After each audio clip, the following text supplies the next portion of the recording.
¿Cuál fue el momento en que tuviste un presentimiento sobre algo, lo ignoraste y al final terminaste teniendo razón?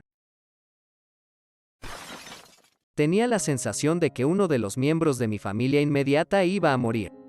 Mis padres alquilaron una casa de playa para su 33 aniversario en octubre de 2021, y como vivía cerca, los visité allí para unas mini vacaciones familiares.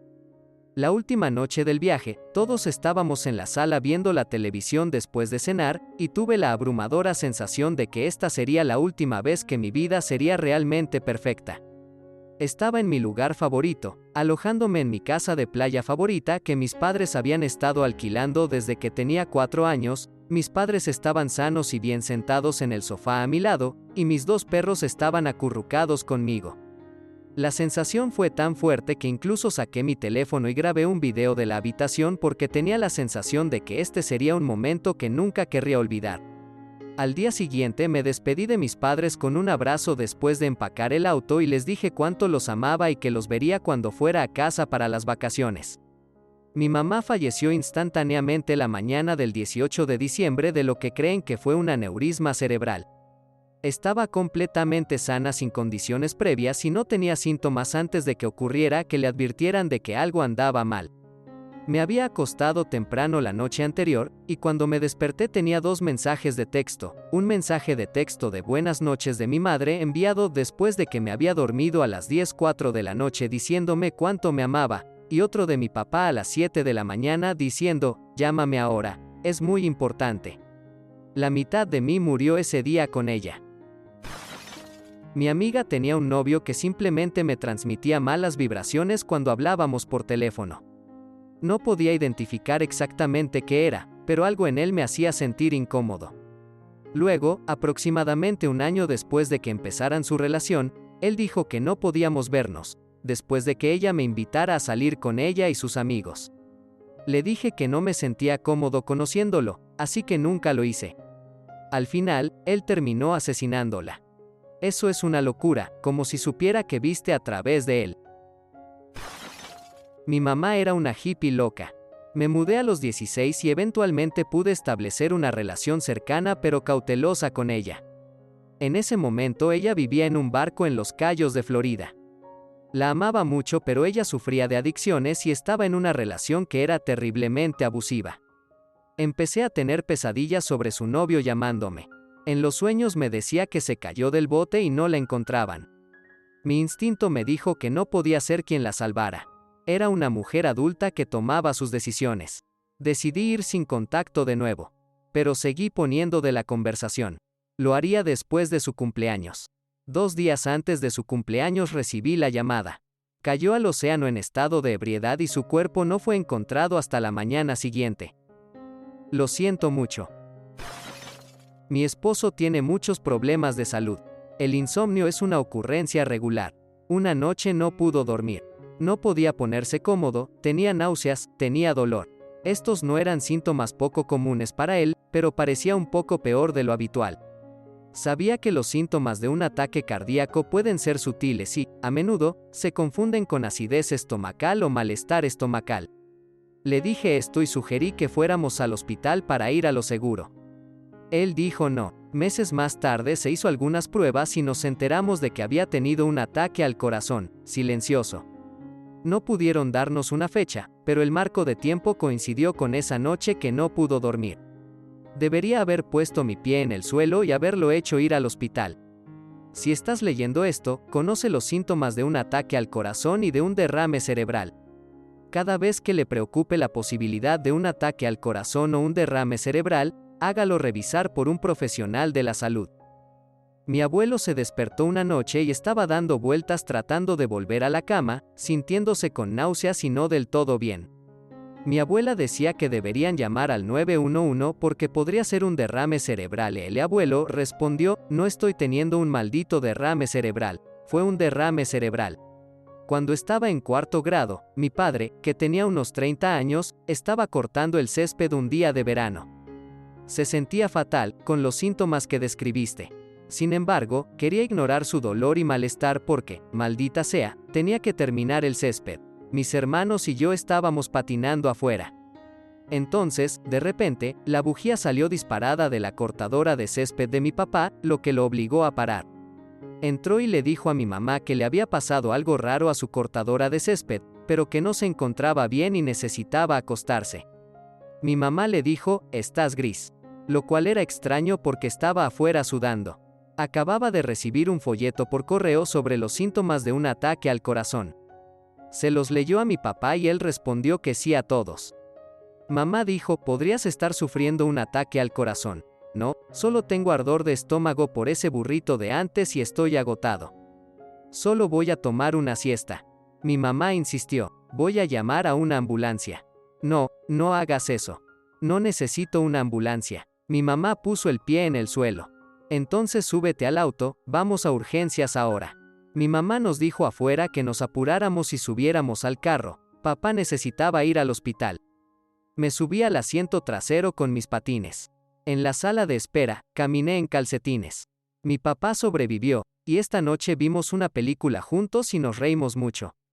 Él es un abuelo. Tiene 64 años, y ahora tengo la edad que tenía cuando tuvo su ataque al corazón a los 36. Estoy muy agradecida de que mi madre no haya ignorado las señales. Mi papá se pregunta si un ángel hizo saltar la bujía. Pero sé que mi mamá era el ángel. De hecho, se llama Angela. Estaba visitando a mi familia en California, área de Los Ángeles. Estaba caminando a casa desde una tienda de segunda mano recién abierta cerca de la casa de mis abuelos. En ese momento estaba con mi hermana mayor, quien 1 o 2 semanas antes había tenido a mi segundo sobrino. Empecé a tener la sensación de que en algún momento íbamos a ser golpeados por algo. No estaba exactamente seguro de qué, pero tenía esa sensación. Seguí empujándolo porque alrededor de esa área y especialmente en ese momento, puede haber tal vez 5 autos yendo por ambos lados de la calle. Estábamos a punto de doblar una esquina para volver a la calle con mis abuelos, cuando sentí que honestamente necesitaba vomitar por el mal presentimiento que tuve. Terminé empujando a mi hermana y mis sobrinos hacia la pared de la casa en la esquina, y casi de inmediato fui atropellado por un auto que se había chocado mientras iba a alta velocidad. Por suerte mis sobrinos y mi hermana estaban bien, pero necesité operarme la pierna y una parte de la cadera. Espero que te hayan dado las gracias por salvarlos. Ese instinto visceral es probablemente la razón por la que todavía están todos aquí. En la universidad, mi hermana y yo vivíamos en una casa que compraron mis padres y teníamos compañeros de cuarto. Mi hermana había encontrado un chico nuevo que se mudaría después de las vacaciones de verano. Lo conocí el día que se mudó. Estaba arriba, lo saludé, le di la mano, bajé a la suite del sótano, llamé a mi mamá y le dije que no dejaría que ese tipo se mudara. Ella me preguntó por qué y yo solo dije que tenía un mal presentimiento sobre él. Estuvo en la casa 2 meses antes de que lo echáramos, por muchas razones. La policía tuvo que intervenir. Era un desastre. Avanza unos meses y habíamos vuelto de las vacaciones de Navidad y la casa estaba completamente destrozada. Le dijimos a la policía de inmediato que creíamos que era él. Dijeron que lo conocían bien. La reclamación del seguro fue de $160,000. Vivimos en un hotel durante 3 meses mientras reconstruían la casa. La policía realmente pensó que intentaría matarnos. Terminó confesando cuando estaba en tratamiento, pero lo dejó por una locura temporal causada por las sustancias. La primera vez que conocí a la maestra que mi hija autista iba a tener en la escuela primaria. Estábamos charlando sobre mi hija, y ella se acercó y se sentó en una mecedora en el salón de clases, y la reacción de la maestra fue exagerada. De hecho, le gritó, «No, no, no. Esa es la silla de la señora R, jovencita». Me quedé boquiabierta, pero luego me cuestioné, me dije que solo estaba siendo sobreprotectora, etc. Debería haber escuchado mi instinto. La señora R fue sorprendida arrastrando de la pierna a un estudiante neurotípico por el pasillo mientras estaba acostado boca abajo, y luego dejó caer su mochila encima de él. Fue arrestada por esto, pero aún pudo volver al trabajo, con la adición de cámaras en su salón de clases. Mientras estaba en libertad bajo fianza unos meses después, la pillaron maltratando a uno de los niños autistas en su clase varias veces, supuestamente golpeándolo en al menos una ocasión con su chancla. Después del segundo incidente, nuestro periódico local compartió un artículo que habían escrito sobre esta maestra muchos años antes, cuando tenía 12 años, y había asesinado a una compañera de clase de 14 años apuñalándola en el corazón. Hermano, eso escaló rápidamente. No yo, sino mi abuela. Mi abuela siempre tuvo este extraño sexto sentido sobre las cosas. Ella siempre sabía cuándo alguien estaba embarazada, sabía cuándo sus hijos faltaban a la escuela, cuándo se habían comido un bocadillo, el mejor día para ir al bingo, etc. Pasó por cáncer 2 veces en 5 años y acababa de terminar su última ronda de quimioterapia cuando supo que algo iba mal. Durante 3 semanas ella siguió yendo al médico diciéndoles que algo iba mal, pero no encontraban nada. Le dijeron que solo era su cuerpo reaccionando a la quimioterapia y su edad y que estaría bien en 1 semana o 2. Siempre fue la persona más feliz que conocí, pero el mes antes de su muerte cambió un poco. Le dio mucho miedo a mi madre varias noches cuando la llamaba llorando y le decía que sabía que iba a morir pronto. La llamaba al menos una vez cada 15 días para ponerme al día, pero empezó a llamar con más frecuencia. La última vez que hablamos, dijo lo orgullosa que estaba de que alguien en la familia finalmente empezara a coser. Era costurera e incluso hizo su vestido de novia, pero nadie más tenía ningún interés hasta yo. Ella también rara vez decía, te amo, pero terminó la llamada diciendo lo orgullosa que estaba de mí, cuánto amaba a mi hija y a mi bebé por nacer, y cómo este sería el bebé arcoíris después de 3 pérdidas. El lunes, el hospital le hizo una radiografía de tórax y salió bien. A pesar de una fiebre de 2 semanas que no cedía, la mandaron a casa. El miércoles mi mamá tuvo que llamar a una ambulancia porque estaba en pánico y la fiebre era muy alta, y dijo que le dolía el pecho. El jueves, cuando mi madre me llevó a casa después de una cita de ultrasonido, mi tío llamó para decirme que le habían hecho otra radiografía y que tenía neumonía. A las 3:30 de la mañana del viernes por la mañana, mi abuela estaba rogando a las enfermeras que llamaran a mi madre. La necesitaba allí, no podía ser nadie más, no podía esperar. Nada la calmaba durante horas, así que llamaron y mamá se fue. Al mediodía estaba perdiendo la capacidad de hablar. A las 4:30 de la tarde se había ido, sosteniendo la mano de mi madre y de su hermana mientras mi madre le cantaba Tiptoe Through the Tulips. Cuando limpiamos su casa, tenía 4 ramos de tulipanes artificiales y una nota para cada uno de sus hijos, escrita solo unas semanas antes cuando empezó a decir que iba a morir pronto. Cuando tenía unos 15 años, mi padre trabajaba en otro estado con un amigo suyo para ganar un dinero extra. Recuerdo que una noche me desperté de un sueño profundo y todo mi cuerpo me decía, llama a tu papá, ahora. Así lo hice, a pesar de que eran como las 2 de la mañana.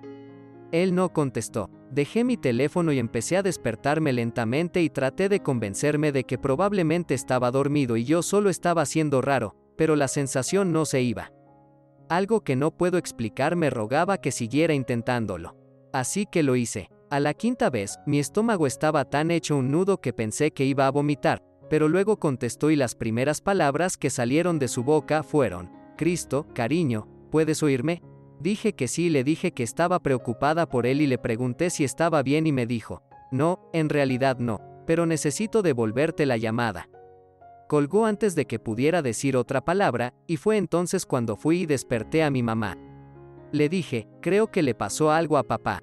Mi papá finalmente volvió a llamar y nos contó cómo él y su amigo calcularon mal cuán cerrada era una curva y ambos acababan de caer por un pequeño barranco y estaban caminando por todos lados tratando de conseguir una señal para pedir ayuda cuando llegó mi llamada. Estaban bastante magullados, pero nada que pusiera en peligro su vida. Solo pasaron un par de días en el hospital antes de que mi papá decidiera que ya había tenido suficiente y tomara un autobús de vuelta a casa. Mi papá todavía habla de que cuando oyó que las llantas se salían de la carretera y vio las copas de los árboles acercándose al parabrisas, pensó que estaban muertos y escuchar mi voz en el teléfono fue lo más hermoso que había oído en su vida. Mi mamá todavía no entiende cómo supe llamarlo, y yo tampoco. Afortunadamente, nunca he vuelto a tener otra experiencia como esa y, si te soy sincero, realmente no quiero volver a tenerla. Le digo a mi mamá que, sea lo que me despertó, espero que elija a alguien más la próxima vez. Gracias por mirar. Si te gustó el video, dale a me gusta. Si quieres ver más videos, suscríbete. Y si tienes algo que decir, deja un comentario. Adiós.